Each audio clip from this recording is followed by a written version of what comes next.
Hello दोस्तों, कैसे हो सब लोग। मेरा नाम संदीप गोयल और मैं आपको आज कॉस्ट ऑफ लिविंग जो सऊदी अरेबिया के अल खुबा रीजन में है, यानी दमाम के पास में, वहाँ नॉर्मली रहने का, खाने का और सब मिला के कितना खर्चा आ जाता है, एक जनरल आपको ओवरव्यू देता हूँ। क्योंकि मैंने अक्सर जो वीडियो देखी हैं उसमें डिटेल डिस्क्रिप्शन नहीं होता है और अपने हिंदुओं भाई के लिए या फिर इंडियंस के लिए डिटेल इन्फॉर्मेशन नहीं रहता है। तो मैं आपको खासकर वेजिटेरियन के लिए, तो मैं वेजिटेरियन हूँ और बाकी नॉन वेज के लिए यहाँ पे बहुत सारे ऑप्शन हो जाते हैं। तो आज मैं आपको थोड़ा सा ओवरव्यू दे देता हूँ कि जैसे रेंट है, तो रेंट यहाँ पे जैसे सोसाइटी के इंडिया में होता है, जैसे जो पोश इलाका होता है, जो वीआईपी इलाका है, जिसमें थोड़ा सा ज़्यादा कॉस्ट होती है। नॉर्मल इलाका होता है जहाँ पे नॉर्मल रेंट होता है, ऐसे यहाँ पे भी है।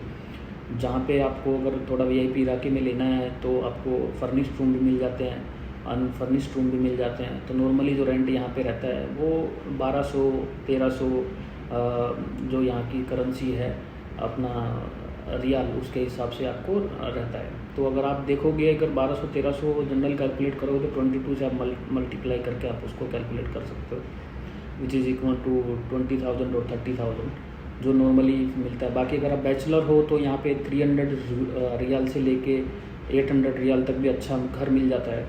मैं थोड़ा वीआईपी इलाके में रहता हूँ तो मेरा 2300 रियाल पर मंथ का आता है, जिसके अंदर में वेल फर्निश्ड रूम है, जिसमें मुझे सब कुछ मिल जाता है। सब कुछ मतलब आप सब कुछ बोल सकते हैं, जिसके अंदर में किचन है, यूटिलिटीज़ है, सारी की सारी, वॉशिंग मशीन है, फ्रिज है, ओवन्स है, ये सब मिल जाता है। स्टूडियो टाइप का रूम है मेरा। तो उसके बाद आ जाता है, मतलब आप अगर ये खर्चा पकड़ो तो मेरा अराउंड 50,000 के अराउंड जो है रूम रेंट जाता है, जिसके अंदर में इंटरनेट नहीं है तो इंटरनेट का अलग से चार्ज करना पड़ता है, रिचार्ज करना पड़ता है, जो कि काफ़ी कॉस्टली है। इंडिया के कंपेयर आप नहीं कर सकते, क्योंकि इंडिया में आप Jio, Airtel 1 GB per day, 2 GB per day, 3 GB भी मिलता है। यहाँ पे ऐसा नहीं है, बहुत लिमिटेड है। यानी अगर आप देखोगे तो अगर आप अनलिमिटेड करते हैं यहाँ पे, एक अच्छी चीज़ ये है कि आपको सोशल मीडिया अनलिमिटेड मिलता है, जिसमें फेसबुक, इंस्टाग्राम, ये सब कुछ आ जाता है। अगर आप देखोगे तो यहाँ पे जो अनलिमिटेड का रिचार्ज करना है, जो मैं नॉर्मली रिचार्ज करता हूँ, तो 200 रियाल के अराउंड, 195 के रियाल के अराउंड उसका रिचार्ज होता है। मेरे पास STC का सिम है, जिसका अगर आप देखोगे तो उसमें 674 GB नॉर्मल डाटा जो आप नॉर्मल करते हैं, और बाकी अनलिमिटेड सोशल मीडिया मिलता है, जिसमें आप कितना भी यूट्यूब और ये सब देख सकते हो। तो अगर आप 200 के हिसाब से करोगे तो अराउंड 4,400 के अराउंड जो है मेरा रिचार्ज, मोबाइल रिचार्ज का खर्चा होता है। तो 50,000 उसका और 4,400 के अराउंड जो है अपना रिचार्ज का। हाँ, तो अब आ जाता है, अब हम लोग फूड पे आते हैं। जो यहाँ पे फूड का जो खर्चा होता है, अगर आप उसको कैलकुलेट करो तो वो भी मैं बताता हूँ। जनरली यहाँ पे क्या है कि आप कुछ भी खरीदो तो यहाँ पे 15% वैट देना ही पड़ता है। आप मोबाइल रिचार्ज करो उसमें भी 15% है, आप खाने के लिए कहीं बाहर जाओ, सब चीज़ों में आप कुछ भी खरीदो यहाँ पे, हर चीज़ों में 15% वैट यहाँ पे देना ही पड़ता है। और तो अगर फूड का आप देखोगे तो देखो, मैं बैचलर हूँ, अगर आप कुकिंग खुद करोगे तो ज़्यादा अच्छा रहता है, क्योंकि आप बाहर रेस्टोरेंट से खाओगे तो यहाँ मतलब नॉर्मल रेट से लेके और अच्छे रेट भी हैं। अगर आप देखोगे तो नॉर्मल, अगर यहाँ प्राइस देखना है तो यहाँ 20 रियाल में या 25 रियाल में आपका एक टाइम का फूड हो जाता है, अगर आप जनरली देखोगे तो। बाकी फूड का यहाँ पे आपके ऊपर में, अगर आप कितना खर्चा करते हो, अगर रूम में रहते हो, जैसे मैं कुकिंग करता हूँ, तो आपको पर वीक का खर्चा 100 रियाल के अराउंड पड़ता है। तो यानी 400 रियाल आप पर वीक लगा लो, तो अराउंड 500 रियाल अगर आप देखोगे मोटा मोटा, जिसमें एक्स्ट्रा खर्चा या कुछ भी लगा लो आप, जिसमें सब कुछ आ जाता है, तो 500 रियाल उसका लगा लो आप खाने का। 500 रियाल मतलब आप 22 से मल्टीप्लाई करोगे तो आपको अराउंड 11,000 के अराउंड जो है, 22×110, यस, हाँ, 11,000 के अराउंड आपको इतना खर्चा आपको खाने में हो जाता है। ट्रांसपोर्ट का वैसा है कि यहाँ पे ट्रांसपोर्ट, यहाँ नॉर्मली सभी लोग जो है पब्लिक ट्रांसपोर्ट यूज़ नहीं करते हैं। मोस्टली सब लोग व्हीकल अपना खुद का बाई कर लेते हैं।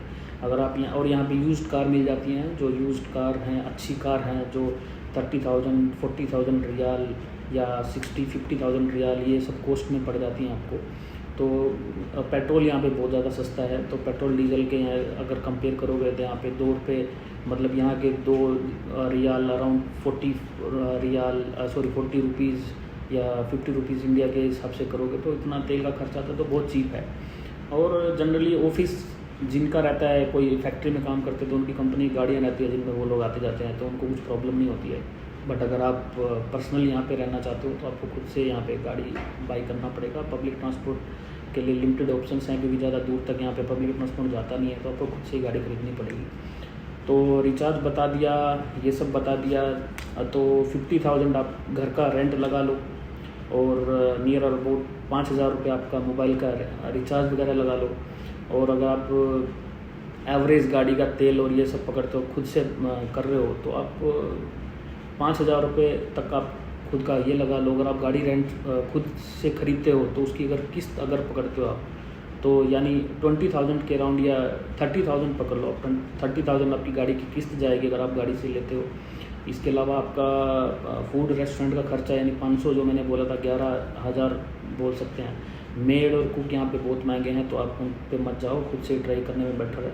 तो ये सब अराउंड जो है अगर आप खर्चा पकड़ोगे तो ये सब मिला के जो खर्चा बनता है वो अराउंड 1,10,000 या 1,20,000 के अराउंड सब मोटा मोटी खर्चा होता है, जिसके अंदर में मैंने एंटरटेनमेंट अलाउड वो नहीं किया। एंटरटेनमेंट के लिए यहाँ पे बहुत कुछ है, थिएटर में जा सकते हो, नॉर्मली घूम सकते हो, बहुत सारी जगह है यहाँ पे, अच्छी अच्छी जगह जहाँ पे आप जा सके खाना खा सकते हो। बहुत अच्छे रेस्टोरेंट है, वेज में भी अच्छे खासे ऑप्शन मिल जाते हैं आपको। साउथ इंडियंस आपको फूड मिल जाएंगे यहाँ पे। कैलाश पर्वत जो जिसकी एक अच्छी फ्रेंचाइजी है वो भी यहाँ पे अवेलेबल है, जिसके अंदर में आपको पूरा प्योर वेजिटेरियन खाना जिसमें मिलता है, आप सब वो खा सकते हो। तो कुल मिला के आपके पास यहाँ पे एंटरटेनमेंट के लिए बहुत कुछ है और आपको ये सब चीज़ें आराम से मिल जाती हैं। तो ये यहाँ का कॉस्ट ऑफ लिविंग है जो नॉर्मली जिसके अंदर में मैंने आपको गाड़ी का अगर यहाँ ख़रीदते हो तो उसका इंस्टॉलमेंट बता दिया, मोबाइल का रिचार्ज बता दिया, खाने का बता दिया और आपको रहने का बता दिया। तो मेरा जो अप्रोक्सीमेटली खर्चा आता है वो 1,20,000 या 1,10,000 के राउंड आता है, जो कि नियर अबाउट है।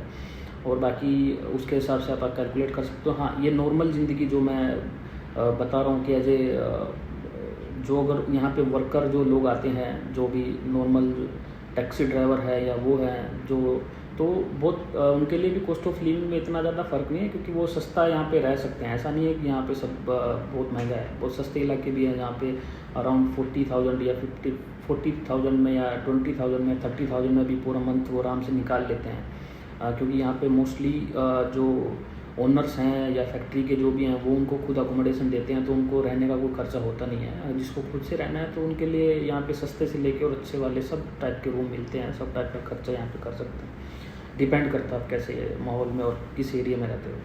तो ये सारा कुछ ये वीडियो में अगर आपको कुछ भी डाउट लगे दोबारा तो मुझे कमेंट कर सकते हैं। तो मैंने सारी डिटेल मोस्टली आपको कवर कर दी है। लाइसेंस लेना यहाँ पे थोड़ा डिफ़िकल्ट रहता है, प्रोसेस मैं आपको बता दूंगा जैसे ही सब कुछ हो जाएगा। तो परमिट कैसे होता है यहाँ पे, इकामा कैसे बनता है जिसको वर्क परमिट बोलते हैं, एक एक करके मैं सारी वीडियो बनाता हूँ। तो कुछ लगेगा तो आप मुझे कमेंट कर सकते हैं।